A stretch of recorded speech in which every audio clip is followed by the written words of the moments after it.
Welcome to Swing State University, a college golf and lifestyle podcast. I'm your host, James Boone, and joining us this week from the University of Kentucky, sophomore Jacob Lang. Before we get too far into the episode, I did want to apologize to another Jacob Lang. I kept referring to him as a relief pitcher from the University of Texas at Arlington. He's actually a catcher. So, Jacob, if you're listening to this, apologies in advance. And with that, enjoy the show.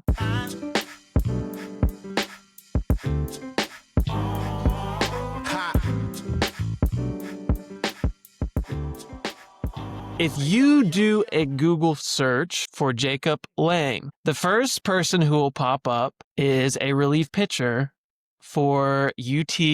That's University of Texas at Arlington. Shout out to UT Arlington. I know they have a great baseball program. And shout out to Jacob Lang. I don't know this guy if he's listening. Shout out. I know you're doing your thing at UT Arlington. But I will say this. Joining us today is a top 200 college golfer in the country, current sophomore at the University of Kentucky. His name is also Jacob Lang. One reason why we're doing this podcast in the first place is because I feel like, shout out to UT Arlington, Jacob Lang. I feel like our Jacob Lang that's on the show today, he should show up first on the Google search. So with that, I want to introduce our guest today, the Jacob Lang. Jacob Lang, thank you so much for hopping on the show today. Absolutely. Thanks for having me. In addition to a Google search for the other Jacob Lang, I did a ChatGPT AI search of, give me the bio report for Jacob Lang, UK golfer, sophomore. And it said you were an aggressive birdie maker. It said Jacob is a precision-focused player with a calm demeanor on the course. He's known for strategic course management, rarely taking unnecessary risk, and often playing to his strengths rather than chasing aggressive lines. I feel like AI has been watching you play golf. It's pretty crazy. Yeah, I mean, I don't know if those are entirely too accurate about the birdie making, but I like the way it said I was strategic and calm. So I'll take that as a plus. Yeah, I feel like those are good qualities. A little bit about Jacob. From Alvaton, Kentucky, for those who don't know, a little bit outside of Boulder, and at Greenwood High, had an awesome high school career. 2023 Mr. Golf, 2023 Kentucky High School State Champion, had a successful AJGA career as well. Went to Greenwood, South Carolina, won a big AJGA event there. Also had a top 5 finish at the 2023 Dye Junior Invitational. Then in addition, these are some of Jacob and I's roots and some of our overlap. Jacob also was a 4-time participant in the Mason Cup at Old Stone Country Club, and that's where we met. Do you remember those days working at Old Stone? Absolutely. I came back to Bowling Green this past weekend to go see Atticus, my golf instructor, and the pro still asked me, hey, you want to go clean some cards for me? I politely declined, we'll put it that way. My brother's still working there, so we still have the Lang family in Old Stone holding the fort down. I do miss working those early mornings and late nights there. But yeah, no, that is great. I loved Old Stone and what they did for me as a cart boy. Yeah, shout out the roots.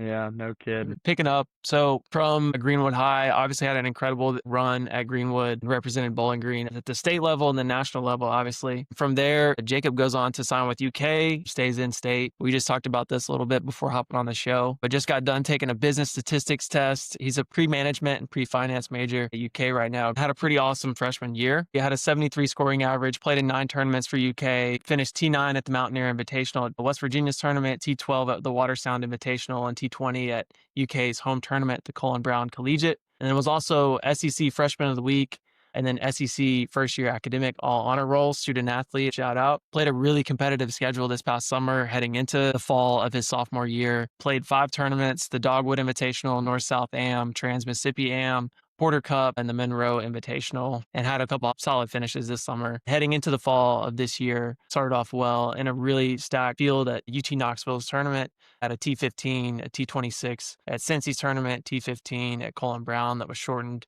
to 2 days. And then I think the most impressive stat coming from freshman year to sophomore year is lowering your scoring average from 73 to 70. There's a lot into that, Jacob, obviously, just from spending time with you. You've had a very decorated junior career.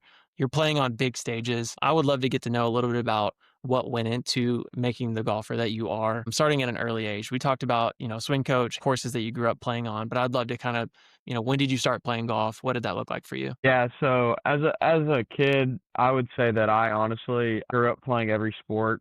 Me and my brother, who's 1 year older than me, we played everything together. We played basketball together, we played football together, baseball, and then golf as well. I enjoyed, honestly, a lot of those sports, and I played them at a decently old age for a kid, but I would say around 8th grade, I really loved golf more than anything, and I think that was the time where I was gonna really just dedicate myself to playing golf. Ever since that day in 7th, 8th grade, I just told myself if I'm gonna do it, I've got to do it the hard way. I mean, it's got to be every day. I've got to be able to put in the work. I don't want to look at myself 15 years from now and say, I wish I could have done this, or I wish I worked harder as a junior golfer or as an amateur golfer. I feel like at a very young age, earlier than most, I really learned how to have a proper practice plan and effective practice. And I honestly I'm still learning how to practice as well, but just going out there every day, getting reps, playing golf. I mean, it's 1% better every day. And I feel like without my dedication and hard work, I don't know where I would be in my golf career. The dedication and the hard work as a 7th and 8th grader, did that require you to have to say no to some other things? And if so, what were those things? For sure. All of my friends would ask me to come hang out. I would still hang out with them for sure, but there's also times where I was like, listen, it's going to be 75 degrees outside. I got to go play golf. But I felt like I learned how to balance school, golf, and then also my social life. It's definitely not easy, especially now in college, but I feel like at a young age, I made a lot of sacrifices to keep my golf game in the position that I wanted it to be. At what point, well, I guess I'll back up a little bit. I did see a post. This was, I don't know when this was, but maybe it was while you were in high school. Someone had commented on a picture of you and they were like 8 sport athlete or something like that. What was that a reference to? Yes, I kind of joke around with some people and just kind of be like, yeah, I used to be the man. I was good at everything. I used to throw 8 touchdowns a game, just kind of honestly just kind of messing with Trolling. my friends. Yeah, just a little bit of trolling. We just kind of joke around and say, yeah, I mean, you give me a ball, I'll figure it out. I'm the man. But in reality, I just need to stick to golf. There's probably some truth there. I think there's probably a baseline athleticism that would enable you to play golf at the level that you've been able to play at, wouldn't you say? For sure. I would say I'm not unathletic by any means, but I definitely wouldn't consider myself a pure athlete. Not like you, because I know you're a hooper. Wow. I'm washed. I assure you that. Getting close to 30 over here, Jacob. So you said, okay, I'm taking it seriously, 7th, 8th grade, saying no to some things, saying yes to a practice plan. Maybe this was something that you were able to come up with on your own, but was there anyone that was instrumental in saying, hey, Jake, let's get dialed in here? Yeah, I mean, so my uncle actually played at Kentucky, and he is who I would always talk to at a young age when it came to golf. Like, what do I need to do? What do I need to work on? Like, what's going to take me to that next level? And he told me, you got to start from the ground up. You got to work on your short game, and then, I mean, distance is going to come. It's part of the game. He implemented me to that, and then my 7th grade high school coach, Mike Newton, he would take me and my brother out after our high school matches and just do these little putting and chipping games. I just enjoyed it. You know what I mean? It's not like I was like, I have to practice. It was more of like, this is what I want to do. I feel like that's honestly what took me over. Because, I mean, nowadays you see a lot of these junior golfers just kind of, they play because that's all they know. And do they really enjoy it? Maybe, but I mean, I felt like at a young age, I loved the game of golf, and I still do. I think that's honestly where I got my work ethic. It wasn't purely because I felt like I was obligated. It was more like, Mom, can you drop me off at the golf course at 8 o'clock and then pick me up when I can't see? Like, it was just one of those, I wanted to do it. Nothing was forced on my parents' side or my end. I just wanted it. That's so good. And even backing up to the part of, okay, I have to say yes to this and no to other things. It wasn't you saying, okay, I guess I'm not going to go do this or that. It was like, this is what I wanted to do anyway. Exactly. And there's a piece of it. I've been around you, and then I can also see just from a distance the way that you relate to the guys on your team. Promise you, Jacob Lang lacks no social ability because he was missing out on social endeavors or whatever in middle school, high school. Like, you're probably one of the more social people, and then like charismatic. And I think that's probably what's made you a leader on your team at an early age. Kudos. I appreciate the compliment. I don't know about it, but I'll take it from your word. Yeah. Yeah, and I'm not in y'all's area like on the day-to-day basis, but I think that goes back to the point of it feels like you're heading up. You're kind of spearheading the next wave of great UK golfers. I appreciate that. Yeah, an ode to your uncle, if you will. Yeah, exactly. Got to keep the family line. Can you talk about, right, at a like super successful high school career, Michigan, Kentucky golf, all that, but transitioning from seventh, eighth, ninth grade, whenever you first started playing competitively, at what point did you start playing a more national schedule, and at what point did you start seeing success? Yeah, so I would say on like realistically, I did not see myself as a very national level player. We'll put it Hmm. that way. I felt like I was able to. I felt like if I kept working hard, I was gonna be able to. I don't think it happened until probably my junior sophomore year. I think I want to say I've qualified into my first AJGA this summer going into my sophomore year. And then I honestly I played pretty solid there, but I felt like I left a lot in the tank. And I mean a, AJGA is a junior golfer. I mean that's where everyone wants to play. I mean that's Hmm. like getting in a tournament in the first place is just like the first Yeah. time it's a big deal. And once I got in and I felt like I kind of calmed the nerves and went out there and played honestly pretty solid, I was like, I can compete with these guys. Like what's holding me back? And I think that just kind of helped me get a chip on my shoulder or just kind of motivated me to keep working hard and keep grinding it out. And Hmm. I think I think it really hit my junior year. I felt like I was good enough to be one of the top players in the state. At that time, Kentucky junior golf was just I mean, we've had so many great golfers come out of Kentucky the last 3 or 4 years, and I felt like there was no reason I couldn't have been one of those. Junior year, I felt like I had a really good summer. I got second in Arkansas, one of the first AJGAs that I actually didn't know that I got into until 3 days before the tournament. I was supposed to play in just like a state junior, and I got the call, and they were like, "Hey, you were the 37th alternate, but you're in now," Oh or wow. something ridiculous like Yeah, that. yeah, yeah, yeah. Long Um, shot. yeah, and I was like, we've got to do this. And so me and my mom went, and I got second at there, and I was like, okay, now this isn't just like a dream. This is like we're ready Yeah. to compete at the national level. And I played AJGAs here and there throughout the summer. It was, I mean, promising but not great. Then right before high school season, we had the Greenwood Junior, and Yeah. it finally came together. And I mean, the weight off your shoulders after a win is just nothing like it. Mm. And I'll never forget winning that as a junior. Yeah. I feel like junior sophomore year is kind of when I started flourishing, and then senior year I was probably known as one of the top guys in the state, which was nice to have. And it was after signing and committing to Kentucky, I felt like the weight was off my shoulders with the recruiting process. It's really so not until you had signed to Kentucky was Yeah, that weight off. for sure. Because the way I thought, I mean, during the recruiting process, I mean, it's stressful. Because I mean, I'm sure. you've got coaches that you know, but like you don't know how they really are, and Mm. they're watching We you can definitely golf, talk about that. and I'm just like, I've got to play well. I've got to do this. And you're just playing scared the entire time. Or even if they're not there, you're like, oh, this coach is gonna watch. I know he's looking at the scoreboard. It was so stressful, especially because I committed on a later side. As soon as I committed, I just was like, wow, Mm. I'm so glad that's over with.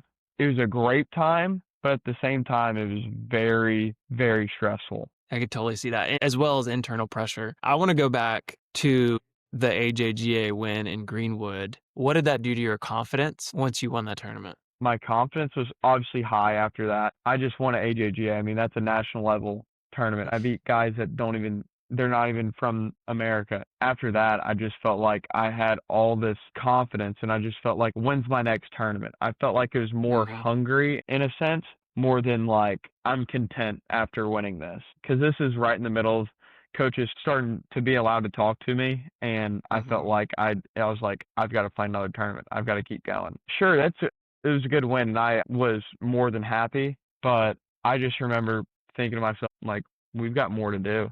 There's more in the tank. for sure. Yeah, that's fascinating that the piece or whatever didn't come until after the signing at UK. Hmm. Can you describe that intermittent period of, okay, I just won a national tournament. The recruiting probably picked up. There's got to be some sort of, obviously you're curious if coaches want to talk to you or not, or kind of where I stand. But after you win a tournament like that, the recruiting pops off. And once that happens, can you describe how'd you land on UK? What resonated with you? Why are you at the school that you are? Okay, yeah, this is good. So after I won, I was talking to some schools, and I kind of knew in the back of my head where I wanted to go, but I wasn't sure. I wasn't sure if they were going to offer me or anything. I want to say that December, I played in the Junior Jones Cup. I believe I haven't even taken a visit yet as a junior As golfer. a junior. Yeah, I was late to everything recruiting wise, I think. And I go to the Junior Jones and I finish dead last. And it wasn't even close. Hmm. Like, I mean, it was pretty Yeah. bad, to be quite honest with you. So to me, it was a little slap on the wrist, whatever. Um, Hmm. and so that was my last tournament of the year. So, I mean, I had about 3 more months to kind of get ready for my next tournament, which I was like, okay, that's fine. We'll clean it up. And then we go to, I want to say Austin, Texas. Yeah, Austin, Texas. And Hmm. I had another high-end AJGA, really stout field, and I do the same thing. I finished dead last. That's when panic mode hit. I was like, what is going on? I mean, like that was a shell shock for me. And at that point, I didn't really get a lot of attention recruiting wise. So I would say from March, April till about May time, I didn't really have any lead, I mean, pretty much all the schools I was talking to were like, I mean, this guy's gotten dead last twice. Like it's a bad look. I mean, let's call Yeah. a spade here. I mean, Yeah. it was a tough look for me, and it really I feel like that was probably the lowest I've been confidence wise. I mean, I feel like I'm getting better. I worked all spring long or all winter long, and I just don't Yeah. see the results.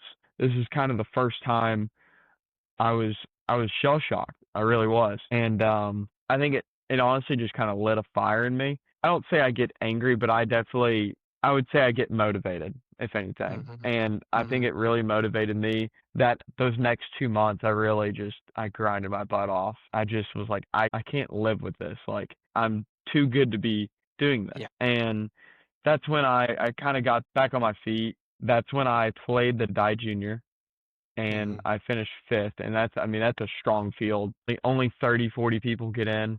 I got my confidence there. I was like, okay, here we go. Hmm. Played in the state and that was the first time my coach Gator Todd watched me play golf.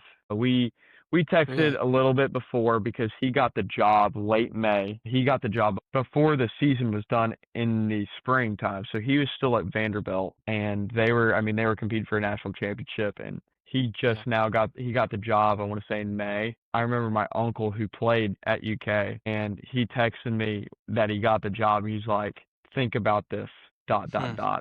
Hmm. I remember the text and that kind of piqued my interest to say the least. And I remember reaching out on Instagram DM to Coach Todd and I was just like, hey, I know you're in the middle of the season, but I'd love to talk to you. He basically was like, listen, let's talk later. Middle of my season, but Hmm. I'd love to reach out in a later date. Fast forward to the state am. I didn't play great. I had a little junior golf attitude in me, to say the least, Hmm. because Hmm.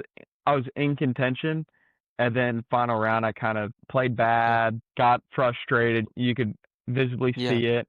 Yeah. It was a bad look, and I'll never forget Coach Todd calling me either the next day or a couple of days after, and he basically was like, "Listen, man, you're a great player, but you've got to learn how to control your anger and your attitude. That's the only way you're going to be able to get out of this funk." Hmm. And he came and watched me at the Western Junior, and I remember that was my only focus.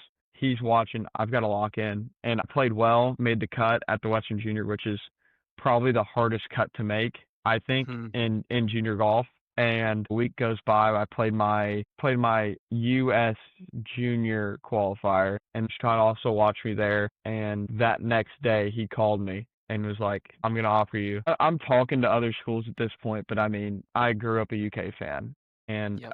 I've always loved Kentucky. I mean, once he offered me, it was a matter of I just need to go on a visit and let's go ahead Settle and it. wrap this up. And we went on a visit not long after, and I committed at the local taco on campus. UK fans, I love the state of Kentucky, love Hmm. Lexington, everything about it. And so once I got that offer, I knew exactly where I was going to go. There's so much that you just unpacked. The first thing that pricked my mind was I know at this point in your career, you've probably seen some junior players who had a great junior career. And now that we're playing collegiately, you may have seen their confidence waned, and maybe they're not the same player that they were that you remember growing up Hmm. playing with. And generally that happens at moments when your confidence is rocked, like having two poor performances. And you could even contextualize your performances to being like, okay, this was the end of the season. We're kind of wrapping up. It's been a long season. I'm tired. And then even on the bring in, it's like, okay, first tournament back, haven't played in 3 months or whatever. One thing that really stuck out to me was just your fire to want to get better. Instead of feeling sorry for yourself, being sad or fatalistic of, oh my gosh, like I've ruined this one opportunity that I've had and I'm never going to get this back. It sounds like you saw those opportunities as moments to keep moving, to keep practicing, to keep going. Where did that come from? Like, where does that fire come from? I have no clue, to be honest. Mhm. It's obviously easier said than done. I mean, at the time, I mean, I'm sure you it was, felt, yeah, yeah. yeah, I mean, it was hard, especially like I said, I was dead set on some schools, and then they basically given me the call saying that, listen, Mhm. we don't have a spot for you. I mean, it's hard. It's a very low point mentally for me. But I mean, I just felt like I was like, I just can't just sit here and just let it happen. I know what I'm capable of, and I know what I want to become, and that's a PGA Tour player. And I know at the end of the day, this is gonna happen. And like it's part of it. That's one thing that me and my mental coach now, who I started working with this summer, Phil Shomo, we've talked about time and time again. It's just one of those deals where I hate being content with how my game is, with how my swing looks. I can always get better, and I feel like that's one of my strongest attributes about me and just kind of how I am. Yeah, and instead of being caught up in the results, more trusting the process. How can I get better? For How can I sure. improve? So you become less attached to outcomes because, like you said, a lot of that you can't control. There's so much work put in on the front end, and then you just let the chips fall where they may. Another thing that stuck out whenever you're talking through the transition from high school to college was Gator as someone who wasn't even your coach at that point, watching you play one time and being able to critique, but then also motivate you. And he wasn't even your coach. Do you think that was Hmm. something that was compelling for you to be like, okay, I'm ready to commit as soon as they offer me. Exactly. Yeah, I remember I was at the golf course, just practicing one day when he called me. And I remember like calling my mom, and I was like, listen, he's basically coaching me right now. And I remember what we were just talking about, how that's what I want. Do I want someone to just be like, yeah, you looked good, Yeah. could have played better. There's a reason you play bad. There's no ways around it. Like if I play bad, it's either, I mean, it's mental. I mean, it's sometimes physical. Most of the time it's mental though. And for this case, it was mental for me. And a coach not even officially being my coach at the time, seeing that and being able to tell me and trying to make me better. I mean, that's all I needed to hear, to be honest, to be like, Mhm. oh, that's the coach I want. Yeah. Yeah. And there's already built-in credibility there because he's working with the best golfers in the country. Exactly. He knows what it takes to be a great golfer and play on the PGA Tour. And my assistant coach as well, Chip Yeah. McDaniel, I mean, he was in and out of the Corn Ferry. He's played his fair share of PGA Tour events. They know what it takes. And I mean, having those two by my side for 4 years, I'm gaining so Mhm. much knowledge each and every time I'm around them, just trying to get better, even off the course. I mean, I couldn't be more blessed to have those two as my coach. Transitioning into freshman year, you talk about those things on the course that you can control, practice routine, which we can get into that. But you just touched on it, things off the course that you may not be aware of as a junior golfer. Can you dive a little bit more into what do you mean by that? Yeah, so I feel like I do a really good job preparing for a golf course on the golf side. When it comes to did I get enough sleep before a tournament? Did I take care of my body? Did I stretch? Did I get my body activated before a round? Or do I need to go hit more balls? Like stuff like that, eating right, taking care of your mind. I think one of the strongest compliments to my game this year is not thinking much about my golf game off the course. The way I take it as I dedicate everything I can into each round and each shot. And after that, what else can I do? I can't look back and be like, man, I could have made that 3-footer. Preparing myself mentally in that sense. And then, yeah, I mean, a big point of emphasis for me is stretching, eating the right foods. I used to just eat whatever, to be honest. Hmm. Not a lot of Yeah, it, yeah, clearly, but yeah. now I feel like I'm eating a lot healthier and I feel like my body is moving and it feels the best it's ever been just because I'm taking care of it. So I think, and it all starts. It doesn't start a week prior. I mean, it builds up. I mean, like I'm trying to get my body and mind ready for my next tournament, which is not until the new year.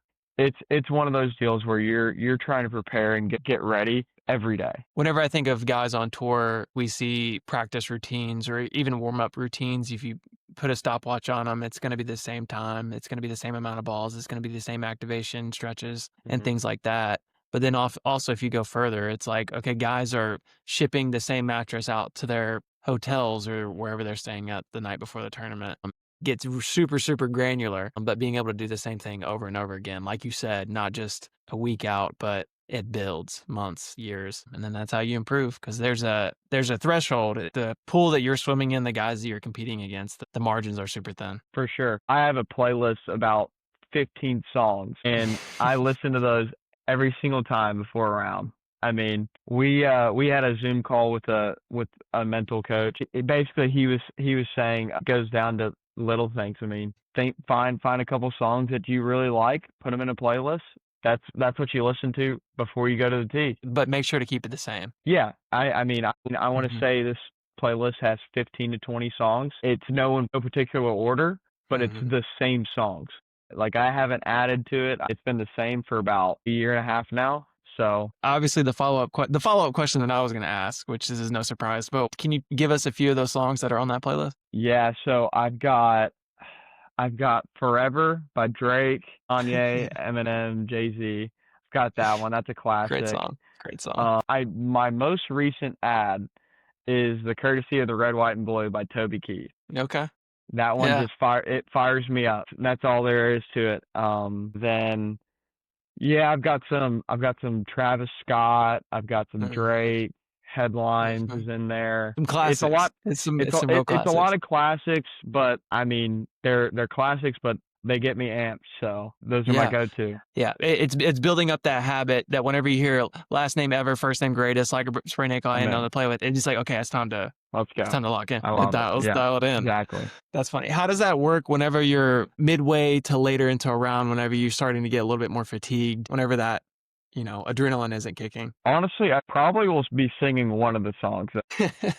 Whatever the last song is, I'm probably just like singing a verse in my head. The whole round. But yeah, I'm just thinking. I always have some sort of verse in my head just to think of. I don't know why I do it. I just do it. Yeah. So I guess that's kind of what keeps me going throughout the round. That's the brain break people talk about, that, yeah, I'm going to lock in whenever I'm over the ball, but whenever I'm off the ball, free your mind up a little bit. For sure. Yeah, absolutely. Obviously, we've talked about your transition from high school to college, committing to UK. Hey, these are some things that I really valued about Coach Gator. This is why I ended up where I am. But transitioning from high school to college, what are some things that you've noticed playing your freshman year at UK? Going into college, I was under an impression that I was going to be ready to play, ready to roll, ready to put on that Kentucky shirt and just go play. I thought I was going to be in top 5. I thought I was ready to roll. And gosh, it's just a different ball game. It really is. I think the biggest thing is just time management.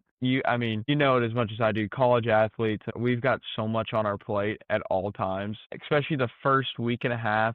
You've got compliance meetings, you've got physicals, just a bunch of these stuff that you're like, what is this? Like it's a shell shock, to be quite honest with you. I feel like midway through the first semester, I learned how to really manage my time and prioritize what needs to be done. And I think that was the biggest thing for me. And then on the golf side, the golf courses we play are just so much harder. And when they are harder, it's not just because the layout. It's more of the pin locations. There's always one miss you can't put yourself in, and I realized at a very early stage of my freshman year that I was doing that a lot, and learning how to play a lot more conservatively. I mean, every hole is not a birdie hole. In junior golf, it was a different story. I mean, you can miss left to a back left pin and be like, okay, we can maybe get this up and down, because it was 7, 8 paces off the left. I mean, in college golf, you just get exposed doing that, to be honest. Sure, you can get one up and down, which it'd be very difficult considering the golf courses are harder, but just playing at such a more conservative level and playing to your strengths. I felt like I try and work the ball both ways, or going into college I did. And as soon as I got to college, I was still trying to do that a little bit, and it wasn't the way I needed to play. And that's one thing that Coach Todd and Coach McDaniel preach. Let's just stick to our stock shots. If the stock shot doesn't really work for this hole, let's just play a little more conservative, hit it to 30 feet, make your par. Like, pars are never going to kill you in a golf tournament, especially in college. I think it took me a while in that first semester to kind of figure that out. I feel like those are two biggest things that really took me a while to really adjust to. Yeah, ChatGPT now thinks that you are known for your strategic course management. So it sounds like you've addressed that, which is encouraging. I think that's part of me listening to not only my golf coaches here, but also talking to my instructor, Atticus Bellin, and my mental coach, Phil Shomo. I mean, it took an army, to be quite honest with you. Yeah. Yeah. You talking about compliance meetings, physicals, and then, oh, by the way, your first or second week, you're also qualifying for a spot on the traveling team. So not to mention, you don't know really anybody. So you're really not set up for success those first few weeks. You're thrown in the lion's den really, really quick. And I remember Coach Todd telling me and the two other freshmen here at Kentucky, I mean, he's like, the best players I've seen are the ones who manage their time the best. And I think that really resonated to all three of us. I think we really prioritized that, and that's what really helped us get prepared quicker than it should have. The three of you guys as freshmen coming in, Gators' first year, and then also y'all's first year at UK. Do y'all look at that as an opportunity to be like, hey, we're going to be here for 4 years. Let's see what we can build, and what excites you about the potential? I think it's awesome. I love Gavin and Settles to death. I mean, they're one of my closest friends. Yeah. And I think being so close off the golf course has helped us become better golfers as well. I think we got such a great opportunity last year to be able to play pretty much every tournament in the spring. Gavin didn't play the first 2 events maybe, and then solidified his spot after that. And I mean, I think having 3 freshmen playing at a SEC golf team, you don't see that very often. I think it was really cool to see all of us perform. I think it gives not only myself and 2 others encouragement. I think Coach is also very encouraged that we're showing signs of turning the corner here at Kentucky. It also doesn't feel like Gator would have left a place where they're regularly in contention to win national championships to go somewhere and not have that same hunger and fire to want to get UK to that point as well. Exactly. I would consider myself a competitive guy. I can't stand losing. I hate it. I know Coach is the same way. I think that's part of our hunger. I mean, we want to compete. We want to win. And when we have 8 guys that want to win and want to compete, I mean, the sky's the limit with that, to be quite honest with you. What do you think it will take for you specifically, and then also for your team, to get to that level that you guys want to get to? I think we just need to keep trusting the process. We finished our fall not on the highest note. I felt like we just didn't piece anything together. We showed signs in every tournament, finishing second at the Colon, finishing just outside the top 5 at Knoxville, not playing great at Cincinnati, but just kind of hanging there and moving up at the Williams Cup. I felt like we, as a group, we hated it. We couldn't stand it. We lost by 1 to Mississippi State at the Colon. I was frustrated. I know we had 18 more holes that unfortunately got canceled, but I mean, at the same time, we still lost. A loss is a loss. We have decorated juniors. We have decorated college athletes. We've got all the tools to be great. My coach, my teammate Jack, they have a saying that we like to say is the dam will break eventually. And so I think that's where we'll really see success. I love that. Keep being faithful to the things that you can control. And then it's a little bit out of your hands of, Exactly. hey, it's either going to happen or not happen. So That's so encouraging. Is Jack your inspiration hair-wise? Is he's someone you admire in that regard? Man, I don't know if I can pull off as much hair as he has, but I have recently started to flow. I don't know how I feel about it, to be quite honest with you. I might revert back to the short hair soon, to be Yeah. determined until I get yelled at to cut it down. Okay. I'll probably keep it going, but Yelled we'll at by see. who? My mom. Yeah, yeah, yeah. Backing up a little bit though, you talk about the fire of being so competitive, of hating losing. I think that's what I piece together whenever I say you're charismatic. It's not a I'm trying to be this person to inspire other people or like everyone follow me. But there is something to you whenever I hear you talk that's like, whoa, that's different. He hates losing and he's going to do everything in his power to be successful. And that goes into the details of like what are you doing off the course? Obviously, what do your practice plans look like? I think that's where I get that vibe from. I try to. Kind of what you said. I mean, it's more of a I'm not trying to be this person. No. I just know what I don't want to be. We'll put it that way. Yeah. As you head into the winter, as you get ready for the New Year's Invitational, what does practice look like? Do you have any time away? And then what does a practice plan look like in the winter? For those who are listening, who are trying to piece together, hey, it's the off season. What do I need to be doing to improve? What would you tell them? Yeah, I mean, I know some people are restricted with what they have facilities wise. I mean, there's snow on the ground here in Lexington right now. Yeah, Um, wow. yeah, it's ridiculous. For my practice plan, me and my coaches had a meeting to cap off the fall season. The point of emphasis for me is just keeping my short game sharp, chipping and putting. Part of what I do is, I mean, we have these rings, kind of like it's like a gimme circle, and I mean, I'll be doing that from some different spots, doing random up and down games, playing 21 with my teammates, just kind of bring some competitive edge to it. I think my best part of my game is my wedges, Yeah. and the last thing I want to do is focus on something that I need to work on and not working Yeah. on that as well. Mhm. Just kind of keeping that in maintenance, and then not even just on golf. We started lifting again back this past week, trying to keep getting my body stronger and also more mobile and more stable. That's lifting weights heavy as much as we can, and then also doing the little things, stretching, activation, mobility. That's kind of my biggest point of emphasis is. Yeah. Yeah, for sure. For sure. I remember talking to Trey Wall this past week, and that was one thing that he noticed of the higher up you go, the more regularly people are hitting the ball further and further. Mhm. And so that was one thing that he was trying to emphasize on heading into the off season. I love that. I love that plan.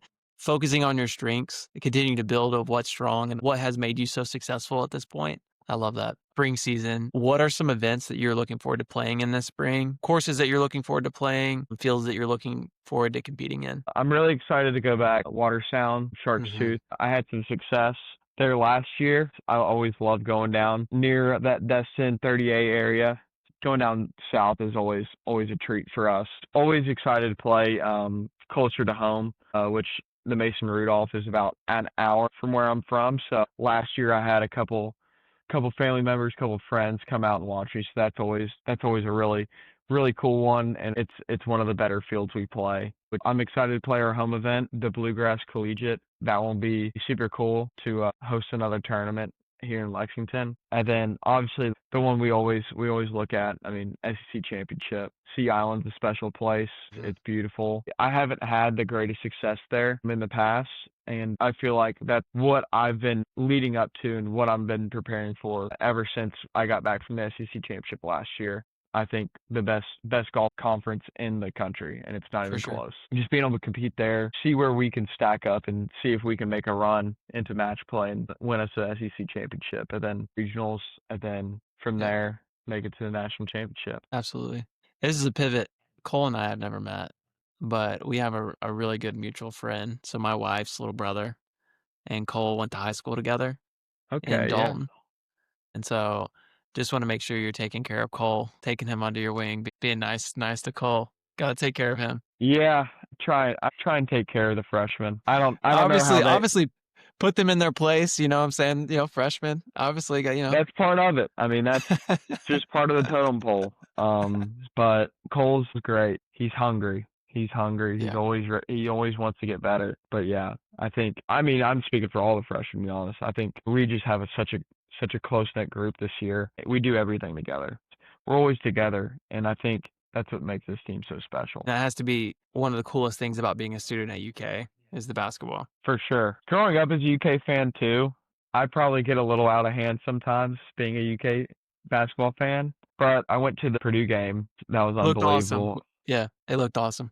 We still got some things to work on, but any chance I can get, I'm gonna try my hardest to go to Rupp Arena because I mean it's one of, if not the best college arenas in college basketball. All right, Jacob, I'm not going to hold you up super, super long. I know you got a big Monday night football game to be watching, and it is officially 10 o'clock Eastern time. So I'll at least let you watch the last fourth quarter, second half. But before we wrap, you do want to do six pack, Swing State Let's do six it. pack before we roll out of here? Let's do it.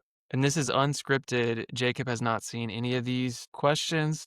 This is kind of right off the dome. So let's get into it. Let's go. Question one: favorite course you've ever played? Favorite course? I would say Scottsdale National in Scottsdale, Arizona. That was my first Yeah. time playing desert golf. Yeah. I mean, it was a dream come true. It was unbelievable. Let's go. Favorite course you've never played? Favorite course I've never played. It's a pretty typical answer, but it's got to be Augusta. I mean, It's the right answer. yeah, exactly. It's always the answer. I worked out there.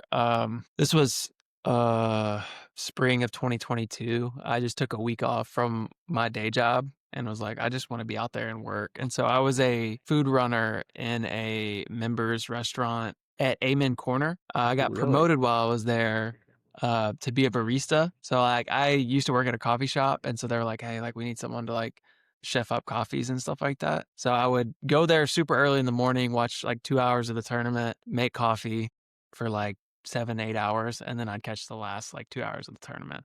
That's Places. awesome. So it was amazing. It was amazing. That's sick. Yeah, it was fun. All right, let's go dream foursome. Dream foursome. I would put myself, Tiger Woods, Jack Nicklaus, and then Michael Jordan. Yeah. I mean, just a bunch of great athletes. Yeah. Just Yeah. to have Michael Jordan spice it up a little bit with the competitiveness. I'd love to see them and Tiger go at it. Yeah, just interact. Yeah. That is a cool dynamic. I love that a lot of the older guys are getting love. A lot of times it's I don't know, I just appreciate that. Like that I almost said our generation. I'm definitely older than you. But the appreciation of like, hey, like Jack Nicklaus getting some run, Michael Jordan. That'd be a fun crew. All right, let's go. Favorite player on tour right now? Favorite player on tour, I would say, I feel like it's got to be Justin Thomas for me. Okay, yeah. Being from Kentucky, I mean, I've always rooted for him. I actually have him right over here, a picture. Yeah. Me and my brother and him and his dad, Mike Thomas, at his AJGA. But yeah, just watching JT have that little fire, especially in the Ryder Cup. Yeah, that's cool. That's a good one. I saw where he was at Keeneland. This was like 2 weeks ago. Did you see that? Yeah, on the story. Those and his buddies, they went to Keeneland with him. Like it's just That same crew. It was so cool. Yeah, exactly. It's really cool to see. Yeah, bunch of St. X boys. Yeah, well, probably. I don't know where his friends went. No, they're St. X. Okay. All right, Jacob. Let's go. Fit club in your bag right now. Favorite club? I would probably say driver, just because I mean it's just fun to hit. To be honest with you. Yeah. I mean, it's simple. It goes with farthest. I mean, there's nothing more fun than just hitting it high and just swinging as hard as possible. I mean, there's nothing else to it. Yeah, you don't have to be a top 200 college golfer in the country to have that sensation, to be able to resonate. I think people are going to really resonate with that thought. Yeah, I think a lot of people will like that. Last question here, Jacob. So as we wrap, as you move into the spring season, as you move in even to the summer, like you're probably about to play a super competitive summer slate. The next tournament that you win, where are you going after the tournament to celebrate? Is it Malone's? No. Are people out on Malone's? Like whenever I was a kid, I was like, whoa, like John Calipari signed his name here. Like this is the coolest. No, it's Drake went to Malone's. Still a big deal, but as a college student, you don't really go there very often. But honestly, I would say it would be Buffalo Wild Wings. B-dubs, baby.